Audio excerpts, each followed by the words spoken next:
Class 7th। आज मैं आप लोगों को बिल क्रिएट करना बताऊंगा, किस तरह से एक्सेल का यूज़ करते हुए बिल्स बनाते हैं। तो पहले एक एक्सेल फाइल हम लोग ओपन करेंगे। मैंने पहले से एक एक्सेल फाइल बना ली है, ठीक है। बिल्स नाम की एक एक्सेल फाइल है। तो इसमें मैंने कुछ फील्ड्स इंसर्ट की, जैसे item name, price, quantity, total price, discount percent, discount in rupees और अमाउंट, ठीक है। आइटम का मतलब ये बिल ऐसे है जैसे हमने कुछ सामान खरीदा है, उस सामान पे हर सामान पर अलग अलग डिस्काउंट दिया हुआ है, तो वो डिस्काउंट को कैलकुलेट करना है, फिर टोटल अमाउंट में से डिस्काउंट को माइनस करना है, और फाइनली डिस्काउंट करने के बाद, डिस्काउंट में क्या होता है कि जब किसी चीज़ पे आइटम पे डिस्काउंट मिलता है तो वो आइटम का जो भी एमआरपी होती है, जो भी उसका एक्चुअल दाम होता है, उससे दाम हमें कम पड़ता है। तो यहाँ पर हम एक्सेल की हेल्प से डिस्काउंट को कैलकुलेट भी करेंगे और बाकी सारी चीज़ें भी करेंगे। तो यहाँ पर हमने 4 आइटम लिए हैं, पेन, पेंसिल, कॉपी, बुक। ये उसका प्राइस है, मतलब एक पेन का प्राइस 50 रुपये, एक पेंसिल का प्राइस 10 रुपये, एक कॉपी का प्राइस 100 रुपये, एक बुक का प्राइस 300 रुपये। क्वांटिटी का मतलब है कि पेन जो हमने लिए हैं वो कितने हैं। तो यहाँ 10 पेन है, ये एक का है, और यहाँ पर टोटल क्वांटिटी 10 है। ये पेंसिल है तो पेंसिल में भी टोटल पेंसिल 20 है। ये कॉपी है, कॉपी कितनी है, 40 कॉपीज़ है। वो बुक है 10। अब हमको टोटल प्राइस कैलकुलेट करना है, मतलब 50 रुपये का एक पेन है तो 10 पेन कितने के होंगे, 500 रुपये के होंगे। तो इसको हम फिर से आपको लोग दिखा देते हैं एक बार करके, ठीक है।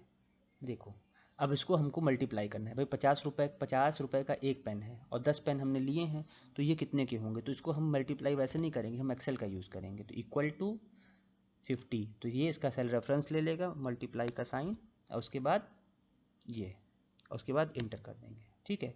हम बस उस पर क्लिक करेंगे, उस पर क्लिक करेंगे, वो अपने आप से उसका रेफरेंस लेगा। फिर से देखना है, इक्वल टू 10, अभी 10 वाले पे हम क्लिक करेंगे तो 10 का ये सेल रेफरेंस उसने ले लिया, फिर इंटू का साइन, और उसके बाद 20 का सेल्फ रेफरेंस ले लिया, एंटर। इसी तरीके से बाकी सारे हम करते जाएंगे। वैल्यूज़ को नहीं यूज़ करेंगे, हम डायरेक्टली उसके सेल रेफरेंस का यूज़ करेंगे और इंटर कर देंगे। इंटर बताते ही वो अपनी बात ले लेगा, इक्वल टू 300 एस्ट्रिक 10, ठीक है। तो सबका ये आ गया, सबका प्राइस निकाल लिया। ये अपने मन से देंगे, ये अपने मन से देंगे, और ये जो होगा इन दोनों का मल्टीप्लिकेशन होगा। डिस्काउंट परसेंट हम अपने मन से दे देंगे, किसी पे हम 10% डिस्काउंट देंगे, किसी पे हम 20% डिस्काउंट देंगे, किसी पे हम 30% डिस्काउंट देंगे, ठीक है। साइन भी लगा देते हैं यहाँ पे परसेंट का, 10%, ठीक है। यहाँ पर 20%, यहाँ पर 30%, ठीक है। यहाँ पर मान लो हम 40% डिस्काउंट देते हैं इन चीज़ों पे। डिस्काउंट देने के बाद क्या होता है कि दाम कम हो जाता है। अब हम डिस्काउंट इन रुपीज़ निकालेंगे। 10% डिस्काउंट देने के बाद ये जो 500 रुपये की चीज़ है उसमें कितने पैसे हमारे बच रहे हैं। कुछ नहीं करना है, इक्वल टू का साइन लगाओ। ये 500 एंड 500 का 10% निकालना है, 500 इंटू 10%, ठीक है। किसी का किसी भी पर जितने परसेंट निकालना है उसको उसमें इंटू कर दो बस। 500 इंटू 10%, 500 का 10% 50 रुपीज़ होता है। आप कैलकुलेट करके देखना चाहें देख लें, ठीक है। जिसका जितने परसेंट निकालना बस उसको उससे मल्टीप्लाई। ये 50 रुपीज़ की हमारी बचत हो रही है, ठीक। पहले निकाल लेते हैं फिर समझाते हैं। ये देखो, टाइम देख लेते हैं कितना हुआ है। अभी ज़्यादा नहीं हुआ है, फिर भी पता हो जाएगा। इक्वल टू 4000 इंटू 30%, इंटर। फिर इक्वल टू 3000 इंटू 40%, इक्वल। फिर से एक बार समझ लीजिए आप लोग। देखो, हमारा टोटल प्राइस था, हमने पेन खरीदा है 50 रुपये। 50 रुपये का एक पेन है, 10 पेन लिए तो 500 रुपये के हुए। अब पेन पे 10% डिस्काउंट है, तो 10% डिस्काउंट का मतलब कि जो भी उसका दाम है उसका 10% कम हो जाएगा। 10% डिस्काउंट का मतलब ये नहीं है कि हमको 10% दाम देना है, मतलब जो भी उसका एक्चुअल प्राइस है उसका 10% निकाल के उसमें से माइनस कर देंगे, तो मतलब हमको यहाँ पर 90% रुपये देने हैं। अगर उसका दाम 500 रुपये है तो हमको 450 रुपये देने होंगे, उसका 10%। लेकिन यहाँ पर हमने परसेंटेज निकाली है, हमने 50 का 10% निकाला, मतलब 500 रुपये का सामान है लेकिन उसमें 50 रुपये की छूट मिलेगी। 200 रुपये का सामान है उसमें 40 रुपये की छूट मिलेगी। 400 रुपये का सामान है उसमें 1200 रुपये की, 4000 रुपये का सामान है उसमें 1200 रुपये की छूट मिलेगी। 3000 का सामान है हमको 1200 की छूट मिलेगी, क्योंकि ये परसेंट उतने परसेंट उस पर छूट मिल रही है। ये जो है ये हर सामान की छूट है। परसेंटेज का मतलब उतने परसेंट, डिस्काउंट का मतलब होता है डिस्काउंट, ये डिस्काउंट इन परसेंट है, मतलब 10% डिस्काउंट मिला, और डिस्काउंट का मतलब कि उतने परसेंट दाम उसका कम हो जाएगा। 100 रुपये की चीज़ है तो हमें 90 रुपये की पड़ेगी। 100 रुपये की चीज़ है, उस पर 10% डिस्काउंट लगता है, तो ये नहीं कि वो 10 रुपये की मिलेगी, वो 90 रुपये की, मतलब उतना पैसा उसमें से माइनस हो जाएगा। अब हमको क्या करना है, सिर्फ माइनस करना है। अमाउंट में क्या होगा, फाइनल अमाउंट में 500 माइनस 50 इंटर कर देंगे। ठीक है, देखो दूसरी चीज़ एक अब बताते हैं, जैसे हमने ये एक फार्मूला क्रिएट कर लिया, अब हम कॉपी पेस्ट का भी यूज़ कर सकते हैं। हमने यहाँ इसको कॉपी कर दिया और यहाँ पेस्ट करते जाएंगे, कंट्रोल वी करते जाएंगे। ठीक है, फिर नीचे वाले पे आएंगे, कंट्रोल वी कर देंगे, फिर नीचे वाले पे आएंगे, कंट्रोल वी कर देंगे। ठीक है, देखो इसमें क्या हुआ, देखो हर बार पहली बार हमने जब अप्लाई किया था तो D2 माइनस F2, दूसरी बार किया था मतलब अगर हम फॉर्मूले को कॉपी करके पेस्ट करते जाएं तो ये रेफरेंस अपने आप से चेंज होता है। सेम फार्मूला था लेकिन उसने रेफरेंस अपने हिसाब से चेंज कर ली है। हमने फार्मूला बनाया था D2 और F2 का, और उसके बाद हमने कॉपी पेस्ट किया, उसने ऑटोमेटिकली अपने आप से D3 F3 कर लिया, ऑटोमेटिकली अपने आप से D4।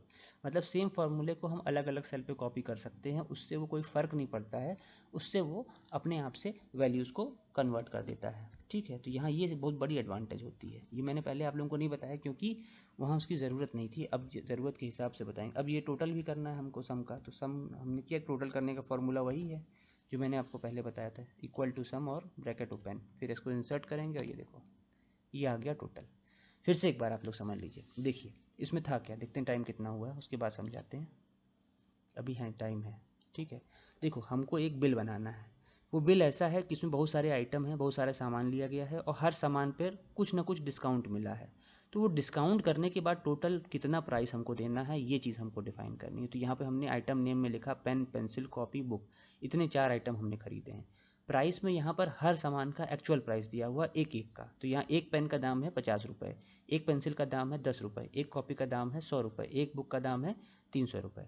उसके बाद है क्वांटिटी, क्वांटिटी मतलब कि कितनी पेन हमने ली है। तो यहाँ पेन हमने लिए हैं 10, पेंसिल ली हैं 20, कॉपी ली है 40, बुक ली है 10। ये दोनों कॉलम हमने आइटम नेम, प्राइस और क्वांटिटी अपने मन से भरे हैं। ठीक है, टोटल प्राइस हमने कैलकुलेट किया है कैसे, भाई 50 रुपये का एक पेन है तो 10 पेन कितने के होंगे, 500 रुपये कितने को, यहाँ मल्टीप्लाई हुआ है। यहाँ हम कर्सर लेके जाते हैं, यहाँ देखिए फंक्शन फार्मूला बार में आपको दिख रहा है, इसको और इसको हमने मल्टीप्लाई किया है सेल रेफरेंस का यूज़ करके, दिखाया ही मैंने आप लोगों को। देखिए सीधे सीधे क्या हुआ, equal to this multiplied by, उस पर बस क्लिक कर देंगे और वो अपने आप से ले लेगा। इसी तरीके से ये सारे कैलकुलेट हुए हैं। फिर डिस्काउंट परसेंट अपने मन से दिया गया है, भाई पेन पे 10% डिस्काउंट है, पेंसिल पे 20% डिस्काउंट है, अपने मन से मैंने दिया है, कोई इसमें वो नहीं है, कम ज़्यादा भी कर सकते हैं। ठीक है, यहाँ पर 20% डिस्काउंट है। डिस्काउंट परसेंट निकालने के लिए जो वैसे तो मैथमेटिक्स में फार्मूला होता है, लेकिन यहाँ कुछ नहीं करना है, हमको 500 का 10% निकालना है, तो 500 इंटू 10%, 500 इंटू 500 इंटू 10%, बस यही हुआ है। देखो यहाँ पे सेल रेफरेंस का यूज़ करके किया गया। फिर से दिखा देते हैं, इक्वल टू 500, ठीक है, उस पर क्लिक किया, इंटू 10% पे क्लिक किया, सेल रेफरेंस सेल पे क्लिक करेंगे वो ऑटोमेटिकली वो वैल्यू ले लेगा। इस तरीके से हमने सबका डिस्काउंट निकाल लिया। डिस्काउंट वो है जो प्राइस माइनस होगा, ये एक्चुअल प्राइस है। अगर हम यहाँ टोटल करें, equal to sum bracket open, तो ये देखो ये है एक्चुअल, मतलब 7700 रुपये हमको देने थे, हमको देने पड़े इतने रुपए, क्योंकि ये डिस्काउंट सब चीज़ों पे हमको मिला है। तो जैसे हम लोग सेल वेल में जाते हैं तो क्या होता है, वहाँ डिस्काउंट ही तो मिलता है, तो चीज़ें कम कम की पड़ती हैं। तो सेम वही चीज़ यहाँ पर हो रही है कि यहाँ चीज़ें हम लोगों को कम की पड़ी हैं, तो उसके हिसाब से हमको कैलकुलेट हुआ है। फिर ये इतने इतने पैसे हर चीज़ में, हर हमारे MRP से माइनस होंगे। ये 500 रुपये है, इसका दाम है एक्चुअल प्राइस, 50 रुपये माइनस हुए, 450 का पड़ा। इन दोनों को माइनस किया है, वो भी रेफरेंस का यूज़ करके किया है, equal to this minus this, इस तरह से करके किया है। और उसे कॉपी भी कर सकते, कॉपी भी किया, और लास्ट में जो टोटल किया उसके लिए हमने सम फंक्शन का यूज़ किया, ये आपको पता है। इस एक्सेल का फ़ायदा ये होता है, मान लो हम यहाँ पर डिस्काउंट किसी वजह से चेंज कर दें, ठीक है, यहाँ डिस्काउंट हमने चेंज कर दिया तो कुछ नहीं होगा, देखो सारी वैल्यूज़ अपने आप चेंज होगी। हमने गलती से मान लो यहाँ 40% डिस्काउंट दिया था, हमको याद आ गया गलती है, उसको ये 20% हमने 20 कर दिया, तो अब हमको हर जगह चेंज करने की ज़रूरत नहीं, ऑटोमेटिकली देखो सारा अपने आप चेंज हो गया। कंट्रोल जेड करते हैं, देखिए देखो ये था एक्चुअल, फिर जब हमने चेंज किया, मान लो इसको 20% कर देते हैं, जैसे एंटर करेंगे सारी वैल्यूज चेंज हो जाएंगी। ये देखिए चेंज हो गई वैल्यू।